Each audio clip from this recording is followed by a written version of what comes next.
If you've been cheated on or infidelity has happened in your marriage, there's a good chance that people looking at you or judging you, or friends maybe that you've talked to about it, have told you, well, there must have been something wrong. The relationship had to be broken. There had to be something wrong.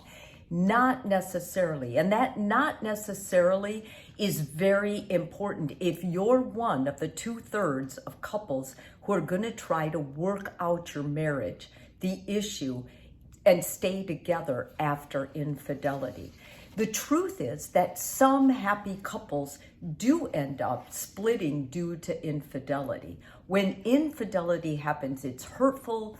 It's a choice, it's a selfish choice, it's not thought out well, but nonetheless, it's important that you realize that you have a two-thirds chance of actually going back into that marriage and making it work.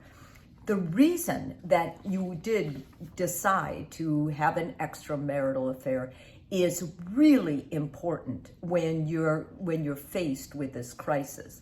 So the reason I wanted to make this video is for all you couples who thought you were happily married, who had no idea, it blindsided you. I want to reassure you that this is not uncommon. This happens. And because most of the time when someone cheats, there's an essential missing part in the relationship with their partner, in some cases, that is not true. It is totally an inside job with that partner. I'm going to give you 4 such reasons that happy people can end up committing infidelity and why knowing this underlying reason is so important. The first of these, some people do it for self-exploration. If you grew up in a home that was very suppressed, very repressed, very just like domineering, there's going to be a lot of parts of you that are cut off. And so you may start with something innocent like a friendship, and it may blow up into a full-fledged affair because you weren't ready for it. You were just trying to get in touch with some of these lost parts of yourself. And what that did was it opened up new ideas, new concepts that actually led you to falling into the trap more so of infidelity. Secondly, just the seductive nature of having an affair. The thing that really keeps an affair going is the fact that the person having one, it's all secretive. It's the secret that keeps the just fuel on fire of a relationship. When someone's committing something and it's a secret to the rest of the world, it actually makes it more appealing. It also kicks in that addictive quality of most affairs, and that's why the secrecy part is an essential part to get at when you're trying to fix the relationship, how that worked to basically disarm you and make you even dwell in this choice more. Thirdly, the allure of a life not lived.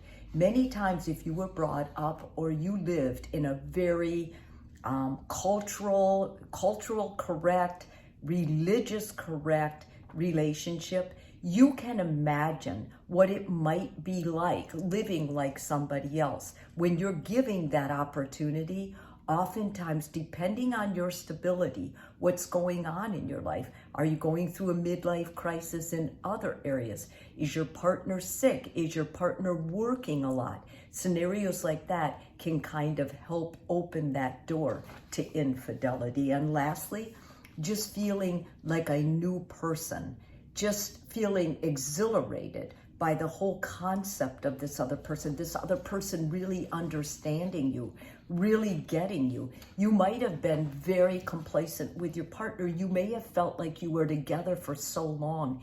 You knew each other so well that basically it became routine. It became, just something you did. Like it fell into a very comfortable pattern.